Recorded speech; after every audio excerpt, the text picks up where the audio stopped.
Welcome to DIYTileGuy's YouTube channel. So today I'm doing a tool review. I'm reviewing this saw right here, the Delta Cruzer 7-inch tile saw. And I'm a longtime Dewalt owner. I bought this one in 2004 and it's been through the housing boom and has seen a ton of action. Still works just fine. And then in 2012 I bought this saw over here, another Dewalt. And that one has seen a lot of action too, not quite as much as this one, but that one the bearings went out on recently, and so hence the reason for this. So let me start. This is not a sponsored post. I paid for everything that we're going to talk about here today. Let's get started here. Now on the surface, it may not seem like this is a fair comparison, okay? A 7-inch saw versus a 10-inch saw. But as we get into, I'm going to go over the specs right now on it. And as we get into this, I think you're going to see that they compare. Now, first of all, if this saw looks familiar, it used to be called the Lachman Beast. Delta always had a hand in that saw. Delta made the motors on them. If you look at the old Lachman logo, you'll see the Delta sign right on the Lachman saw. So it's my understanding, I don't really know, but it's my understanding the Lachman got bought out. And now I'm seeing this new saw, and with Delta's colors in it, but it's basically the same thing. A couple modifications. They did add the air intake up on the top instead of, I don't know where it was before, on the side or something like that. It's my understanding the grooves are a little bit deeper. I'm not really sure what all the differences are. I'm not real familiar with the Lachman saw from before. So there is one change that Lachman made that I'm going to get into. I'm not real crazy about. And by the way, I have good and bad things to say about the Delta Cruzer. So specifications. Dewalt is listed at 69 pounds. The Delta is 63 pounds. The Dewalt, now here's where we start to get into the similarities. Dewalt is listed at 25 inches as a maximum cut, maximum distance. I verified that.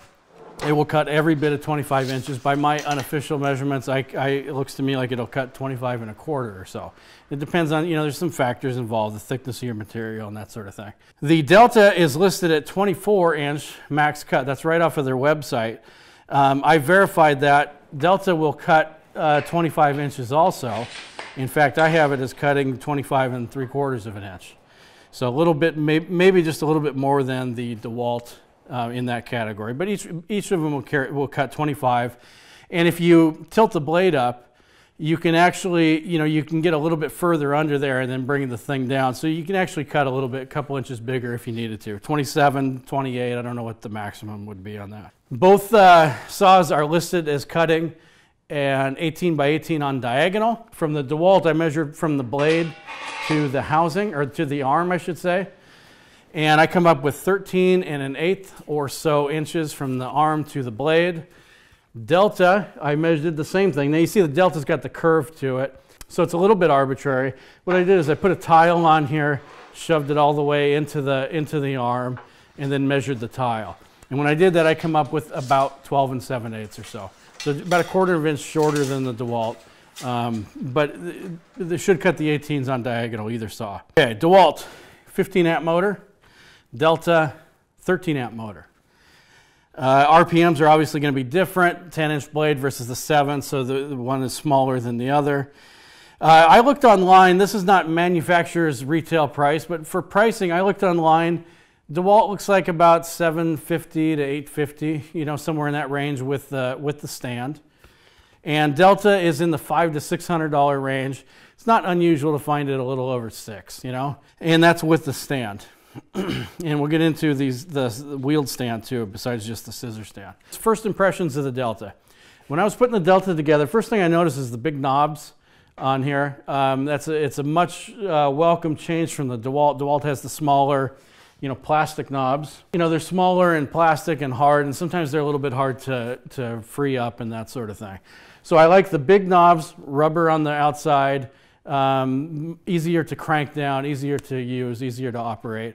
I also like the knob on the blade housing instead of the tooled version for the Dewalt. You still need the wrench for blade changes, but I do like having the little knob on the blade housing. The 7-inch blade, I think I like the 7-inch blade. It doesn't flex like the 10s do. And so it's a little bit stiffer, you know, so if you're cutting and you're cutting just a little bit off, the 10-inch blade will wander a lot of times. The 7-inch, I did not see that, or at least not nearly as much. So I kind of like the 7-inch blade. There's some clearance issues and that sort of thing, but I do like the 7-inch blade. So the rip guide on the Delta, I think, is a nice design.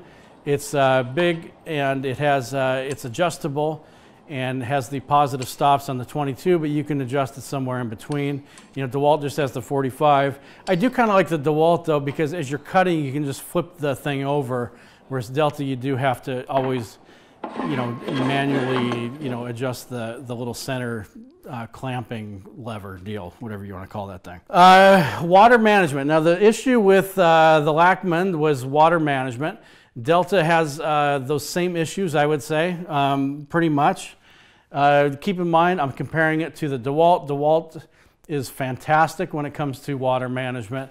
So any saw is going to pale in comparison, but the Delta definitely pales in comparison. So Dewalt is best in class when it comes to water management. Sprayers, I do not like the design of the sprayers. They seem to always be in the way. When you're pushing the cart through, a lot of times you know, your hands hit them with smaller cuts. They always just seem to be, you know, needing adjustment, and it never seems like you quite get them in the right spot. If you tilt the saw head, then they have to be adjusted again. It just seemed like they're always out front and in the way, and I was not fond of the, you know, the flexible sprayers out front like that. Now contrast that to the Dewalt system. Dewalt, you know, to be fair, Dewalt doesn't have it perfect either, but Dewalt, they tuck up underneath. I always use them up underneath. It's plenty of water on there. But the problem with the Dewalt is the levers fall down. You can see the reason for the wedge there. On my 2012 saw, as you're using it, one of the sprayers will rotate throughout the day, and you have to go back in and rotate it back so it sprays on the blade. So it's not like the Dewalt is without fault, but I do like them. They're out of the way. They're tucked up. You can lower them down if you need to. I find you rarely need to on the Dewalt. So the sprayers are my first gripe with the Delta saw. Another gripe is, you know, from Lachman, apparently there was an issue with the water getting in between the cart and the back water tray. So what Lachman did is they put this little piece of plastic up underneath the tray to cover that seam. And the piece is kind of like, it's like a lowercase r, I guess you might say it looks like. It's got 3 screws in it, and it does seem to work to funnel some of that water back in. However, it prevents the tray, or I should say the cart, from coming out. And so that little funnel piece gets in the way, and you can no longer remove the cart without either taking that piece off, or I figured out a way to just pull that back piece off. But honestly, if you have a screwdriver, it just seems faster to be able to pull the water funnel piece out. So anyway, it's a bad design. It was after the fact. It's an afterthought. It is not. It's just not a good design, but it's probably a necessary evil. Further, the pump in the back has, I find the power cord in the water line to be just way too long, and it's a kind of a big mess when you have the pump in there. Now, people that actually take their bucket, you know, a fresh water bucket, and lower the hose into that, they don't actually put the pump in here. They will appreciate how long the cords are. But I found it to be annoying. I keep the pump in the tray, and it's not something that I was crazy about. Additionally, you know, the power cord and everything comes out the back, and there's no way to catch the water. So it comes out the back and loops into the saw, and it provides a natural loop, so as water sprays, it's going to catch the loop and then drip down. So it just seems like a poor design to me. I do like how the water line is plumbed on the outside. It's attached to the arm, but it's plumbed on the outside of it. I do like that. It's accessible. I live up north. Sometimes, you know, you keep these outside and they freeze, and that allows you to be able to unthaw that section, whereas the Dewalt is internally plumbed, and you always have that section that you can't get to. Now, the third issue with water management has to do with the design of the saw. So the Delta has this frame here all around it, but because of that, the tray is confined within the frame, so you just don't have as much room out here as you do with the DeWalt, and so any water, it just easily escapes past the tray. Now you contrast this with DeWalt. DeWalt has the tray that sits on top of the stand.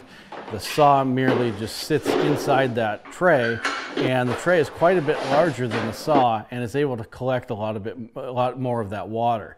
So it just makes sense that the DeWalt is going to do a better job with the water management. Now, an advantage to the Delta design is they have a wheeled stand available for their saw, and it bolts in through that frame. So you can bolt it in there and wheel it into the job and set it up in literally seconds. Whereas DeWalt, because of the way everything sits and nests inside that tray, there really isn't a good way to attach it all through with a wheeled stand. And DeWalt doesn't offer a wheeled stand.